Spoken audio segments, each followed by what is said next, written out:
Good morning बच्चों।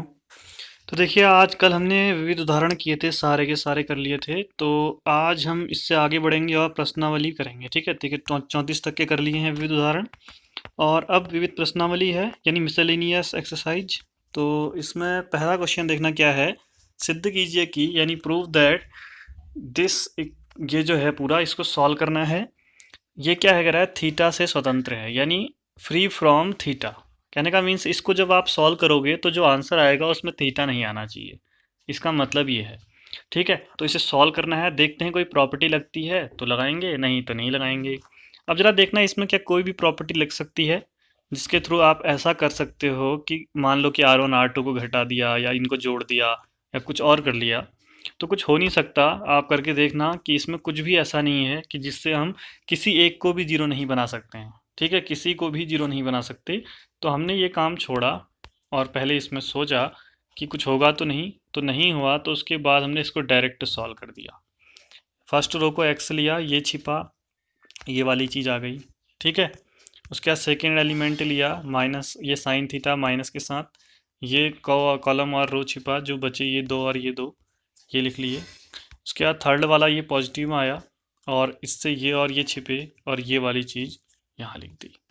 उसके बाद हमने सॉल्व किया, ये ऐसे रहा, आपस में मल्टीप्लाई, माइनस ये मल्टीप्लाई, ये ऐसे रहा, ये मल्टीप्लाई माइनस ये मल्टीप्लाई, ये ऐसे रहा, ये मल्टीप्लाई माइनस ये मल्टीप्लाई। ठीक है, तो नॉर्मल तरीके से सॉल्व कर रहे हैं, कुछ अलग नहीं कर रहे हैं। उसके बाद एक्स से अंदर मल्टीप्लाई कर दिया, इधर माइनस साइन थीटा से अंदर मल्टीप्लाई कर दिया, इधर कॉस थीटा से अंदर मल्टीप्लाई कर दिया। करने के बाद आप दिख रहा होगा minus sine theta cos theta plus sine theta cos theta एक जैसे हैं, माइनस में है तो कैंसिल आउट हो जाएंगे। और उसके बाद ये और ये देख रहे हैं आप, इन दोनों में एक्स कॉमन है। ठीक है, तो हमने इन दोनों में यहाँ पर क्या किया, एक्स कॉमन ले लिया, तो अंदर sine square theta plus cos square theta बचा। और आप जानते हो कि sine square theta plus cos square theta 1 होता है, तो 1 लिखा और ये एक्स हो गया। फिर देखना माइनस एक्स प्लस एक्स आ रहा है, ये भी कैंसिल हुआ, और माइनस एक्स क्यूब बच गया। अब बताओ, क्या माइनस एक्स क्यूब में थीटा है कहीं पर भी? नहीं है। तो हम लिख देंगे जो थीटा से स्वतंत्र है, या लिख दोगे which is free from theta. ठीक है, तो दोनों एक चीज़, और इस तरह से हमारा ये प्रूव्ड हो जाएगा। यहाँ पे आप प्रूव्ड भी लिख लेना, समझ गए? तो इतना हो जाएगा। उसके बाद बढ़ते हैं दूसरे क्वेश्चन की ओर। देखना, विविध प्रश्नावली में क्या है, 18 लगभग 20 क्वेश्चन हैं, या 19 इसके आसपास हैं। तो हमने इसको 6-6 की फॉर्म में बांटा है, 6-6, और बचे हुए 7 या 8 एक बार में करेंगे, यानी 3 दिन लगेंगे। तो इस तरह से हम लोग इसे कंप्लीट करेंगे। ठीक है, तो आज 6 क्वेश्चन करने हैं हमें। दूसरा देखो, आपसे कह रहा है सिद्ध कीजिए दिस इक्वल टू दिस, इसको इसके इक्वल प्रूफ करना है। और आप जानते हो कि इसको ओपन नहीं कर सकते, प्रॉपर्टीज लगाकर ही ऐसा बनाओगे। ठीक है, तो पहला काम 1 1 1 बनाना है कहीं पर भी। कैसे बन सकता है? क्या ये सब जगह कुछ कॉमन दिख रहा है? नहीं दिख रहा है। तो हमने क्या काम किया, ध्यान दो। हमने ये काम किया कि फर्स्ट वाली रो को ए से मल्टीप्लाई किया, उससे क्या होगा, ए स्क्वायर ए क्यूब और ए बी सी। ठीक है, दूसरी रो को बी से मल्टीप्लाई किया, क्या होगा, बी स्क्वायर बी क्यूब और बी सी ए। अब जरा देखना, बी सी ए और ए बी सी ये सेम है, समझ रहे हो? और ऐसे तीसरे को हमने सी से मल्टीप्लाई किया, तो यहाँ भी ए बी सी, यानी तीनों जगह ए बी सी बन जा रहा है। अगर हम फर्स्ट रो को ए से मल्टीप्लाई करें, अब ये ध्यान देना कि मैं इसको ए से मल्टीप्लाई कर रहा हूँ तो ए से डिवाइड भी करूँगा, बी से मल्टीप्लाई बी से डिवाइड भी, और सी से मल्टीप्लाई तो सी से डिवाइड भी। ये चीज़ मत भूलना कि जब मल्टीप्लाई कर रहे हो तो नीचे डिवाइड में बाहर पर आप पहले से उसको लिख भी लोगे। ठीक है, अपने मन से कुछ नहीं कर सकते हैं, बस इंट्रोड्यूस कर सकते हैं कि ए को अंदर ले गए तो बाहर भी ले लो। ठीक है, समझ गए ना? तो उसके बाद क्या होगा कि ए बी सी तीनों जगह होगा, तो इसको बाहर ले आएंगे तो तीनों जगह 1 1 1 बन जाएगा। और आपने ए से जब इसको मल्टीप्लाई किया तो ए स्क्वायर और ए क्यूब, तो ए स्क्वायर बी स्क्वायर सी स्क्वायर, ये वाली लाइन भी आपको यहाँ दिख जाएगी। और यहाँ ए cube B cube C cube, ये लाइन भी यहाँ, यानी सब कुछ मिल जाएगा। तो हमने यही काम किया, एलएचएस लिया, फर्स्ट को ए से बी से और सी से, ये रहा। इस लाइन को ए से किया तो ये, इस लाइन को बी से किया तो ये, और लास्ट लाइन को सी से किया तो ये। ठीक है, उसके बाद क्या काम किया, तीनों जगह ए बी सी है तो इसको बाहर ले लिया, तो ये ए बी सी कैंसिल, और यहाँ 1 1 1। ठीक है, उसके बाद आप ज़रा देखो कि आपको दिख रहा होगा कि आपने ऐसा लाना है, लेकिन ये जो C3 है इसको 1 की जगह लाना है ऐसे, और जो ये है इसको 2 की जगह लाना है, और ये जो है इसको तीसरे की जगह लाना है। तो पहला काम कि इसको आपने फर्स्ट में लाना है, तो आपने क्या किया कि C1 और C3 को एक्सचेंज कर दिया। अब आपने पढ़ा होगा कि दो स्तंभों या दो पंक्तियों को जब भी हम आपस में बदलते हैं तो एक ऋणात्मक चिन्ह आ जाता है, ये मत भूलना, नहीं तो पेपर में गलत हो सकता है आपका क्वेश्चन। मान लो कि तुम्हारा आपका आंसर भी सही आ गया लेकिन आपने यहाँ माइनस नहीं लगाया, तो आपका गलत हो जाएगा क्वेश्चन, ठीक है, कुछ ना कुछ मार्क्स कट जाएंगे और एग्जामिनर लाइन वाइज देखेगा। तो आपने क्या किया कि इसको पहले में ले आए और इसको लास्ट वाले में ले गए, क्योंकि आपने कहा C1 C3 को बदल देते हैं, बदल दिया, ये यहाँ आ गया, ये यहाँ आ गया। उसके बाद आपने देखा कि अभी भी ये वाला इधर था और ये वाला इधर था, तो फिर आपको पता चला कि C2 और C3 भी आपस में बदलने पड़ेंगे। तो आपने C2 और C3 बदले, फिर से एक माइनस चिन्ह और आया, तो ये तो ऐसे ही रहा फर्स्ट वाला, यहाँ पर ये आपस में बदल गए और माइनस साइन आ गया, बाद में ये तो सही आ गया, माइनस माइनस भी प्लस हो जाएगा, और ये इस तरह से। अब आप देखोगे तो आपका जो RHS था वो यही था और ये प्रूव्ड हो गया। तो काफ़ी आसानी से प्रूव हुआ। कैसे? हमने फर्स्ट रो को A से किया, सेकंड को B से, थर्ड को C से। उससे क्या हुआ कि ये वाली चीज़ें सेम हो गई, जिससे 1 1 1 हम बाहर ले सकते हैं, और साथ में ये और ये वाले भी इनके जैसे बन गए। फिर आपस में इंटरचेंज करना हमने सीख लिया है, और ऐसे कर लेंगे तो आंसर आ जाएगा। ठीक है, तीसरे की ओर चलते हैं। तीसरा क्वेश्चन इंपॉर्टेंट है हल्का सा, ठीक है। तो आपसे कह रहा है कि इसकी वैल्यू निकालो इक्वल्स टू क्वेश्चन मार्क, यानी find the value of this, या इसका सारणी कितने इतने का मान निकालिए, ऐसा क्वेश्चन है, यानी इसको सॉल्व करना है। तो हमने क्या किया, ध्यान देना, फर्स्ट लाइन पे आपको कॉस अल्फा दिख रहा है, यहाँ नहीं है, ठीक है। यहाँ पे भी आपको साइन अल्फा यहाँ नहीं है। तो हमने क्या काम किया कि हमने इस पूरी लाइन से कॉस अल्फा कॉमन ले लिया। अब होगा क्या, आप कॉस अल्फा कॉमन लोगे तो इन दो से तो आ जाएगा, इस वाले में बट्टे में चले जाएगा, तो साइन बट्टे कॉस 10 हो जाएगा ये। ऐसे आप यहाँ से साइन कॉमन लोगे तो 2 से तो आ जाएगा, तीसरे में इसके बट्टे में चले जाएगा तो ये कॉट हो जाएगा, कॉस बट्टे साइन कॉट होता है। तो हमने यही काम किया, फर्स्ट से हमने कॉस अल्फा लिया, सेकंड से साइन अल्फा, तो ये हट गए और यहाँ पर 10 बन गया, और ये हट गए और यहाँ पर कॉट बन गया, बाकी सब सेम है। इससे हुआ क्या कि आपके जो ये दो दो वाले टर्म थे ये सिंगल सिंगल सिंगल में बदल गए। अब करना थोड़ा आसान होगा, ठीक है। उसके बाद आपको क्या करना होता है, जब भी सॉल्व करना है तो एक लाइन में जो एक रो है या एक कॉलम है उसमें दो एलिमेंट को अगर जीरो बना पाओ तो एक सिंगल बच जाता है, तो फिर सॉल्व आराम से हो जाता है। तो हमने यही काम किया था ऐसा। उसके बाद एक और चीज़ भी हुई कि अगर आप यहाँ पर R1 और R2 को देखोगे, ठीक है, ये R1 है और ये ये R3 को देखोगे, ये R3 लिख लेना इसको, ठीक है। R3 को देखोगे तो आप कह देखोगे कि आप अगर R1 में से R3 को माइनस कर दो तो कॉस बीटा जीरो हो जाता, साइन बीटा जीरो, यानी दो जीरो बन जाते, जो काम हम लोग करते हैं मैक्सिमम। तो हमने R1 tense to R1 minus R3 किया और ये माइनस कर दिया तो जीरो जीरो, और यहाँ minus ten alpha minus cot alpha, ये ऐसा हो गया। बाकी दो रोज सेम है, और यहाँ R3 लिख लेना, ठीक है, ये R3 बना दिया है मैंने। तो इस तरह से ये कंप्लीट हो जाएगा। फिर आगे बढ़ेंगे, अब तो ओपन करना है सिंपल, फर्स्ट रो के लेके करो। ये तो ऐसे रहा, जीरो लोगे तो सारा जीरो ही होना है, माइनस जीरो ये भी सारा जीरो होना है। इसको लोगे तो क्या होगा, ये रो और ये मतलब रो और कॉलम हटेंगे और ये वाली चीज़ें यहाँ आ जाएंगी। फिर हम इसको सॉल्व करेंगे, ये ऐसे ही रहा, इससे इसको मल्टीप्लाई करोगे माइनस साइन स्क्वायर बीटा, इससे करोगे तो माइनस कॉस स्क्वायर बीटा। इन दोनों से माइनस कॉमन ले लिया, ये आगे पर, और अंदर दोनों पॉजिटिव होगी। अब आपको पता है sine square beta plus cos square beta तो 1 होता है, 1 हो गया है। माइनस को यहाँ अंदर ले गए तो टेन अल्फ़ा भी पॉजिटिव, कॉट अल्फ़ा भी पॉजिटिव। फिर आपको पता है कि ये साइन कॉस में है, ये इसमें है, तो हमने कहा चलिए इसको भी साइन कॉस में बदल देते हैं। तो इसको साइन बट्टे कॉस और कॉट को कॉस बट्टे साइन लिखा। इन दोनों का लॉसवा लिया, sine alpha cos alpha, sine यहाँ मल्टीप्लाई कॉस यहाँ मल्टीप्लाई, ऐसा हो जाएगा। और ये दोनों देखिए आप कट गए बाहर और अंदर, और sine square plus cos square alpha 1 होता है, तो ये 1, यानी पूरा सॉल्व करने के बाद 1 के इक्वल आया। तो इस तरह से आपका जो आंसर आएगा वो 1 आ जाएगा, ठीक है। इसका समझ गए होंगे, आसान है। आगे बढ़ते हैं फोर्थ क्वेश्चन की ओर।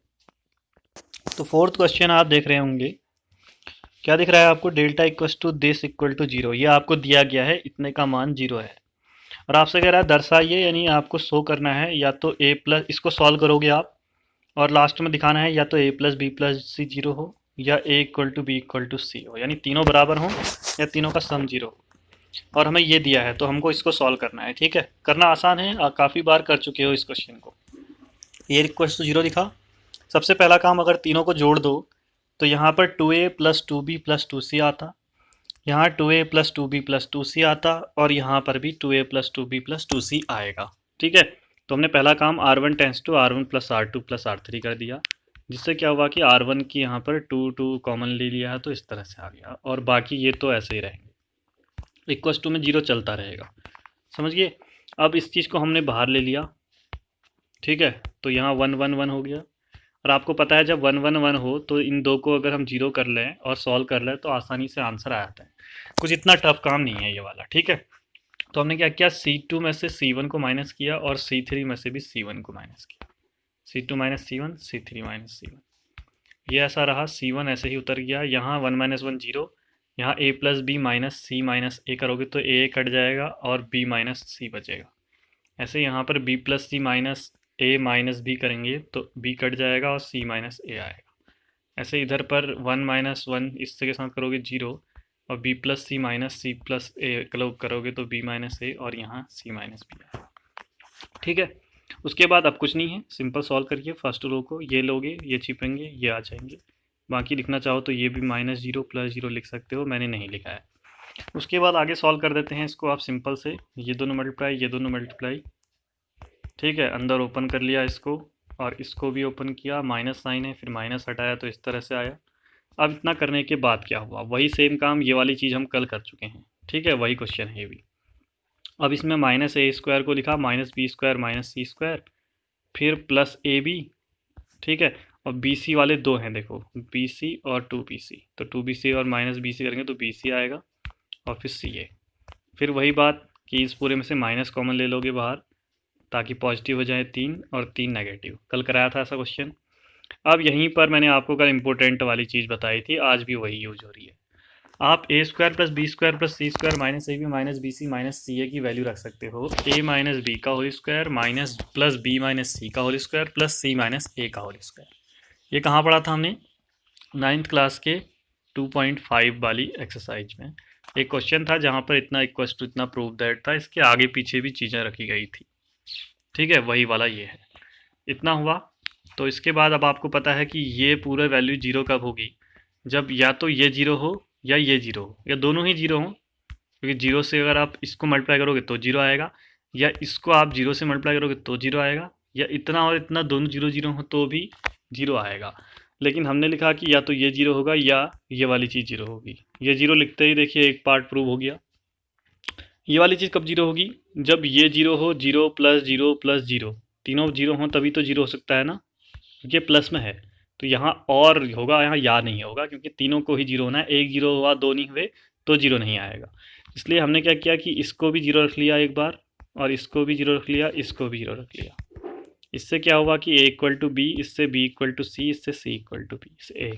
अब देखिए a जो है वो b के इक्वल है, b c के इक्वल है, c a के इक्वल है, यानी तीनों आपस में इक्वल हो जाएंगे, तो a equal to B equal to c भी लिख सकते हैं।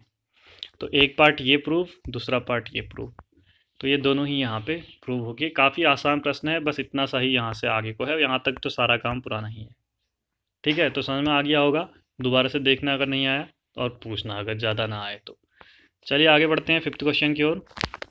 कह रहा है ए अगर 0 ना हो, ए नॉट इक्वल टू 0, इसकी ज़रूरत पड़ेगी लास्ट में, ध्यान रखना। तो इतना इक्वल टू 0 है, इसको हल कीजिए, कह रहा है इसको सॉल्व करना है, इस चीज़ को सॉल्व करना है, और ध्यान रखना है कि ए जो है वो 0 नहीं है। और ये काफ़ी आसान है, ऐसा ही एक प्रश्न हम कर चुके हैं पीछे पर, प्रश्नावली 3.5 के अंदर, 4.6 के अंदर, 4.6 या 4.2 था, 4.2 में जहाँ पर हम सारणी के क्वेश्चन कर रहे थे, वहाँ पर हम ऐसा प्रश्न कर चुके हैं। इसे सॉल्व कैसे करेंगे, तीनों को अगर जोड़ दो तो 3x प्लस ए, यहाँ भी 3x प्लस ए, यहाँ भी 3x प्लस ए। अगर आपने किया होगा ना तो एक बार में दिख जाएगा कि हाँ ऐसा कुछ होने वाला है। तो हमने R1 tense to R1 plus R2 plus R3 किया, तो एक लाइन पर तीनों एक जैसे आ गए, इसको बाहर कॉमन ले लिया, और अंदर 1 1 1 बचा। अब आप जानते हो क्या करना है, इसमें से इसको माइनस और इसमें से इसको माइनस, 0 बनाने हैं दो, तो C2 tense to C2 minus C1 और C3 tense to C3 minus C1। ऐसा काम किया तो ये ऐसा ही रहा, इसमें से इसको घटाया तो ये आया, और इनमें से इसको घटाया तो ये आया, और इस तरह से इतना बन गया। अब कुछ नहीं करना है, अब आपको ओपन कर देना है इसको, तो 1 लेंगे तो ये छिप जाएंगे और ये आ जाएगा, -0 + 0 भी आप लिख सकते हो इन दोनों के लिए। ठीक है, इन दोनों के लिए चाहो तो इसके लिए और इसके लिए यहाँ लिख सकते हो इक्वल टू 0, उससे कोई फ़र्क नहीं पड़ता। ठीक है, आगे बढ़ेंगे तो आगे जब सॉल्व करेंगे तो ए स्क्वायर माइनस 0 हो जाएगा, फिर ए स्क्वायर ही रहेगा। अब बताओ ये दोनों का मल्टीप्लाई 0 कब होगा, या तो ये 0 हो या ये। अब आपको पता है ए स्क्वायर 0 हो नहीं सकता, क्योंकि ऊपर क्वेश्चन में दिया था कि ए 0 नहीं है। जब ए 0 नहीं है तो ए स्क्वायर 0 कैसे आएगा, तो ये नहीं हो सकता। तो सिर्फ यही चीज़ 0 हुई होगी तभी ये 0 आता होगा। तो ये 0 यानी x 3x equal to minus A, x equal to minus A by 3। यहाँ से एक ही एक्स की वैल्यू फाइंड आउट हुई है, यही हमारा आंसर है। उसको सॉल्व करो कह रहा है, तो सॉल्व करके जो भी आएगा वो आप लिख दोगे। चाहो तो ऊपर इतने वाले पे छोड़ सकते हो, यही आंसर, या एक्स इक्वल टू निकाल लो तब भी आंसर। समझ गए? तो आसान प्रश्न है ये, टफ नहीं है। ठीक है, चलिए फिर आगे बढ़ते हैं। सबसे इम्पोर्टेंट क्वेश्चन अभी तक का जो एग्जाम में आ चुका है कई बार। ठीक है आसान, लेकिन पेपर में आया हुआ है बहुत बार। ठीक है, ये निकालना है आपको। तो आपने इसको सॉल्व किया, आपने क्या काम किया, देखिए फर्स्ट वाले कॉलम में सब जगह ए कॉमन है, ए यहाँ भी है, इस वाले में भी ए है, इस वाले में भी। यहाँ देखिए बी कॉमन है और इस वाले में सी कॉमन है। तो हमने ए बी सी बाहर ले लिया, इसमें से ए लिया तो ए बचा, ए प्लस बी, ए कॉमन लोगे तो ए प्लस बी, और यहाँ बी। यहाँ पर सी बचा, यहाँ पर बी बचा, और यहाँ पर बी कॉमन लोगे तो बी प्लस सी बचेगा। ऐसे यहाँ ए प्लस सी, ए और सी बचेगा, क्योंकि आपने फर्स्ट से तो ए कॉमन, सेकेंड से बी और थर्ड से सी कॉमन लिया। उसके बाद आपने कहा अब क्या किया जाए, तो आपने तीनों को ऐड करा। उससे क्या होगा, देखिए अपना आधा काम हो चुका है, ए बी सी एक आ चुका है, एक और लाना है और 4 लाना है। अगर हम तीनों को जोड़ दें तो 2a plus 2b, 2b plus 2c, 2a plus 2c, यानी 2 जो है वो तीनों में आ जाएगा, और 2 बाहर ले लेंगे तो आधा काम और कंप्लीट हो जाएगा। इसलिए हमने तीनों को ऐड कर दिया और 2 कॉमन ले लिया इस तरह से, फिर इस 2 को बाहर ले आए। ठीक है, तो ये 2abc, तो आधा बहुत सारा काम हो चुका है, अब ये बचा। अब इससे ज़्यादा कुछ कर नहीं सकते, कुछ दिख रहा हो तो देखना। फिलहाल मुझे एक ही चीज़ दिख रही है कि अगर मैं R1 से R2 को माइनस कर दूं तो एक ये वाला टर्म 0 हो जाएगा, और यहाँ पर भी छोटे छोटे कुछ आ जा रहे हैं। कैसे, देखो R1 में से R2 को माइनस करा तो 0 C और C ऐसा आ जा रहा है। इससे क्या फ़ायदा होगा, देखो कि आप इस वाली रो से C बाहर ले सकते हो, एक C और लोगे तो C स्क्वायर हो जाएगा और 0 1 1 आ जाएगा। तो एक और काम कम हो गया। अब इससे ज़्यादा क्या हो सकता है कि आप C2 से C3 को माइनस कर दो, एक और 0 हो जाएगा तो और छोटा हो जाएगा।